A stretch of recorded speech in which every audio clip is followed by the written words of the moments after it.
It's the New Orleans Saints. They need a tackle, a wide receiver, a safety. After losing Teron Armstead, I feel like a tackle is probably one of their biggest needs. We will see how we go into that one. But they've got 2 picks in the first round after dealing with the Philadelphia Eagles to acquire that second first round pick. They picked 16th, they picked 19th in round 1. Let's see where we're going to go to first here. I guess I would go first because I have the only pick that's in the first round.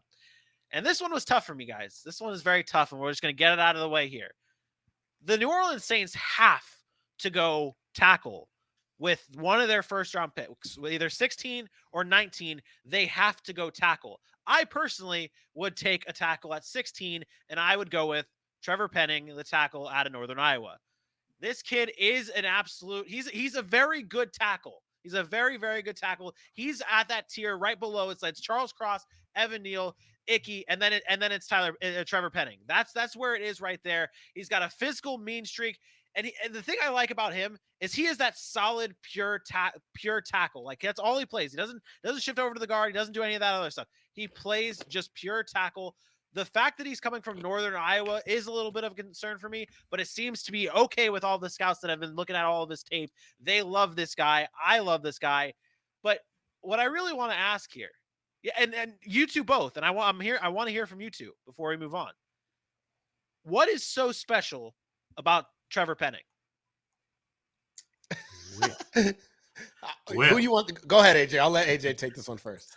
First off, I love the fact that you just gave this whole rave show for Trevor Penning and followed it up with what's so special. But the thing is, so before you go, and this is why I asked, is I am having such a hard time with this pick. And off air, I was texting Aaron all day on, like, if I could just repeat picks here, or if Charles Cross could fall this far, because they need a tackle. I don't care if it's a bust pick. You have to shoot your shot on a tackle from this draft in the first round. That's my feeling. So with Trevor Penning, and what should give you the idea that he's liked so much is this is now the third time we have slotted him somewhere in the first round. I had him for Pittsburgh. I'm sleeping on where Aaron put him now because I can't remember. And now you have him for the Saints. I really like him, and I mocked him to the Chargers in the first round for a little teaser. This guy is nasty, man. The mentality that he has, he's big, he's powerful. His entire purpose when he gets his hands on you is to make sure you touch the ground, which means he's always finishing plays. He's got the great pushback. He's got great balance. He does need some technical help in his hands. They're not amazing, but they're not bad. They're not something that's going to get you beat off the line time and time again. Trevor Penning is a guy who I believe can start this season. Will have to get very nice in training camp and things of that nature to work up, but you'll watch him develop and progress quickly throughout the season and be someone that you can trust on that line, mostly because it starts with his mentality that also helps out his physical gifts. Vinny, I question, why not Bernard Raymond here?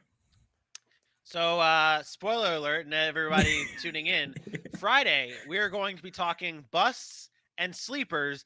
And spoiler, he's going to be one of my busts that I list on Friday's show. Tune in at 8 p.m. Eastern time to figure that one out and get into it.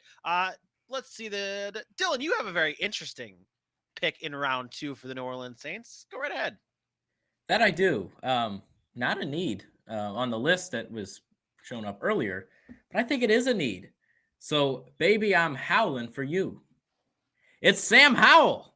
Sam Howell, baby. I mean, you think about the draft class, right? The quarterbacks aren't amusing. They aren't amusing. Sam Howell was supposed to be, coming into this year, one of the top quarterbacks that you look at. This North Carolina team projected really good throughout the course of the year.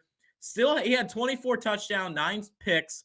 Other than that, I mean, you look at his other 2 years, 30 touchdowns, 7 picks, and then his freshman year, 38 touchdowns, 7 picks. So 3 straight years, didn't throw under 10 or didn't throw more than 9 interceptions. And this is a guy that can be a game manager. He has the ability to throw it deep, as you saw in the B-roll there. I mean, granted, he did have some great wideout talent at North Carolina, De'Ami Brown being one of them.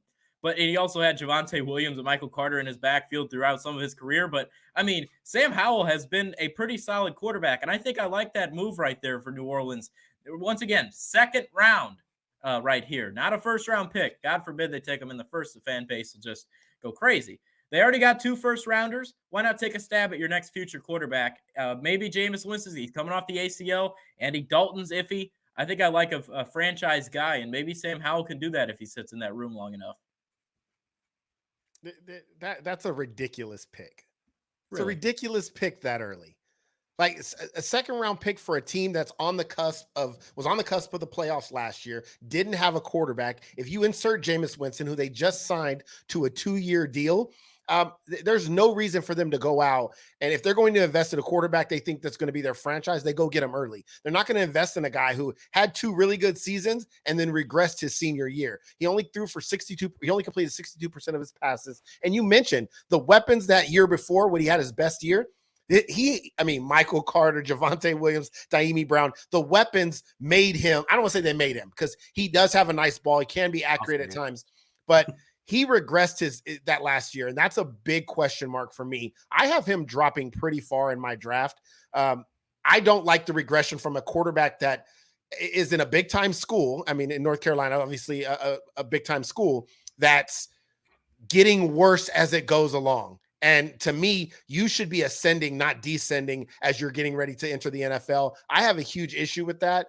I am not a fan of the Saints taking a quarterback. And if they do take a quarterback, they either need to jump up and get one they think is going to be a franchise guy, and then they shouldn't have signed Jameis Winston, or you wait until real late in the draft to say, hey, we'll take an insurance policy because, all we got is Ian Book and Andy Dalton on our roster. So I just don't. I think when they committed to Jameis Winston for 2 years, I think that was their bridge to say, you know what, we'll see how he comes back from injury this year. And if next year we need to do something, or 2 years from now we need to do something, then we will. I think Jameis is young enough. I just don't like the Saints taking a quarterback in this draft, especially in such a weak class. And round 2, they have so many other needs that they can fill and be a contender right now. Like, you get a left tackle in the first round, you go get another receiver alongside Michael Thomas. Are we not talking about the Saints as one of the better teams in a weaker NFC? Because I think we are.